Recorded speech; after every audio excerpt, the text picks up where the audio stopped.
10 Best Investment Strategies for Beginners, a UK and US comparison. Hello, friends.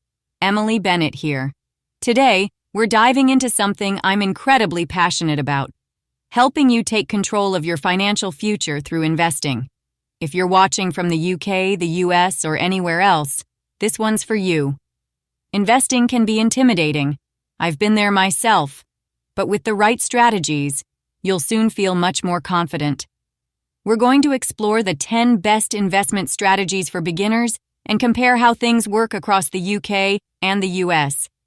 I'll sprinkle in some personal stories from my own journey as a Londoner with experience in both financial landscapes.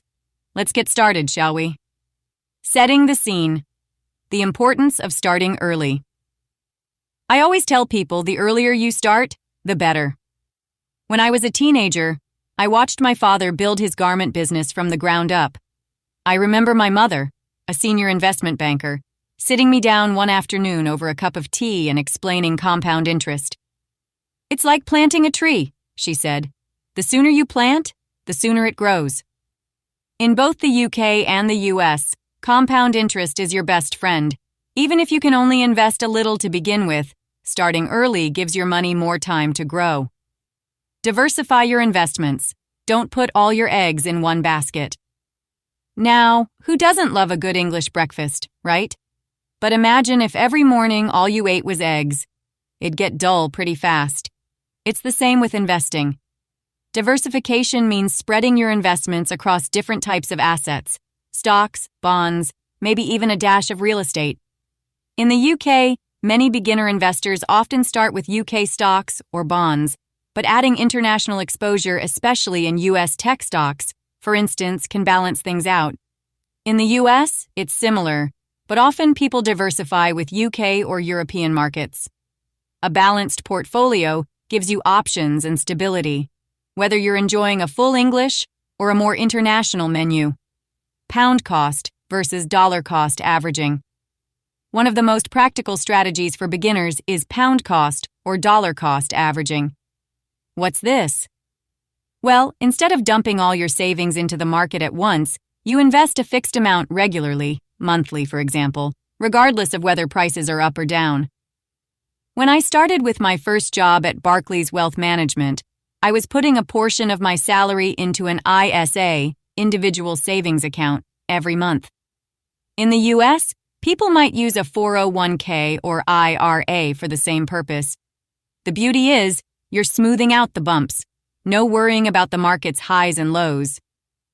Tax-efficient accounts, ISAs versus IRAs, and 401ks. Let's talk tax-efficient investing. In the UK, ISAs are brilliant for keeping your investments tax-free. I love to use the full annual allowance. It's like having a secret weapon in your investing toolkit. Over in the US, you have 401ks and IRAs, which work in a similar way, providing tax advantages that help your money grow faster. When my husband and I moved back to the UK after my PhD in the States, we found it fascinating to compare how tax systems in both countries can impact your wealth over time. Wherever you are, make sure you're using these accounts to your advantage. Focus on long-term growth. Patience is key. When it comes to investing, I like to remind people of the old saying, "Rome wasn't built in a day." This is especially true for building wealth. Whether you're in the UK or the US, the key is not to get swept up in daily market noise. Investing for the long term, think 10, 20, 30 years, has always been my strategy. Back when I advised clients at Global Investment Partners, I always stressed the importance of patience. In the UK, we have access to FTSE 100 companies that offer solid long-term growth. In the US, it's the S&P 500. Both indices can be reliable allies in your journey. Be aware of fees. They can eat away at your returns. Here's a quick tip. Watch out for fees.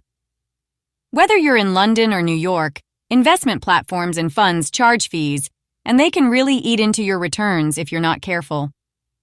When I started my YouTube channel, one of the first topics I covered was how to avoid high fees.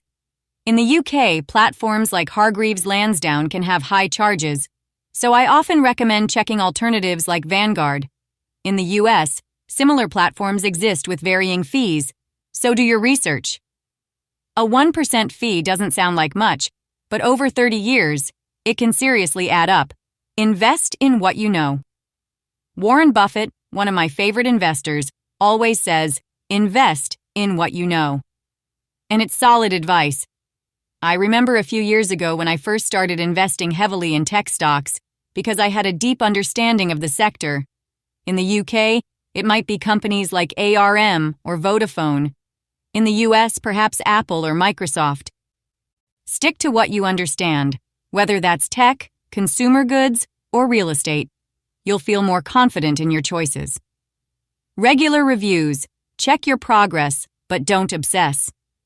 I remember when I was still in my PhD program at Harvard, I used to check my investments daily.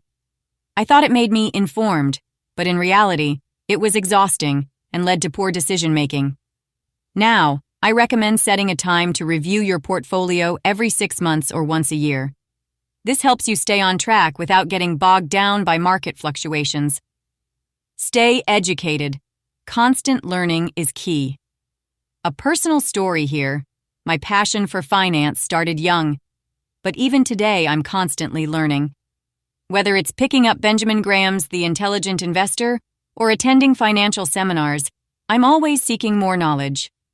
Both in the UK and US, there are loads of free resources to learn from. Government websites, financial blogs, or YouTube channels like mine. So, wherever you are, keep learning, get started today. Finally, the most important strategy is this. Get started. Whether you're living in a lovely village in Kent or in bustling New York City, the best time to invest is now. I promise, in a few years, you'll look back and be so glad you took that first step. If I can do it, managing family life with 2 energetic boys, balancing my business, and navigating both UK and US markets, so can you. That's it for today. I hope you found these strategies useful. Let me know in the comments what your next steps are, and don't forget to subscribe for more content like this. Until next time, happy investing.